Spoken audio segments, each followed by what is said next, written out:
আসসালামু আলাইকুম রহমতুল্লাহ। প্রিয় মুসলিম ভাই ও বোনেরা, সকলকে জানাই আমার পক্ষ থেকে আন্তরিক শুভেচ্ছা এবং অভিনন্দন।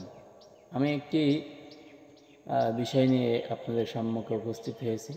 সেটা হলো বর্তমান পরিস্থিতি নিয়ে আমাদের দেশের ইসলামী দলগুলোর করণীয় কী।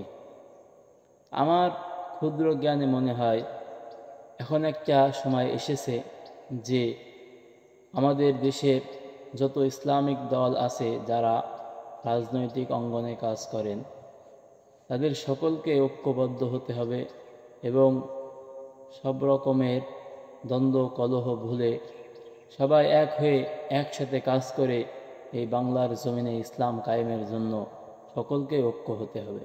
ছোটোখাটো মতনৈক্য যে যেখানে আছে, যার জায়গায় মতভেদ সেখানেই পড়ে থাক।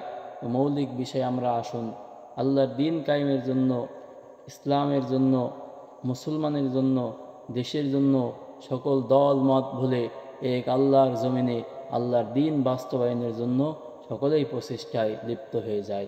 আল্লাহ সুবহানাহু ওয়া তাআলা আমাদের সকলকে তৌফিক নসিব করুন। আমিন। আসসালামু আলাইকুম ওয়া রাহমাতুল্লাহ।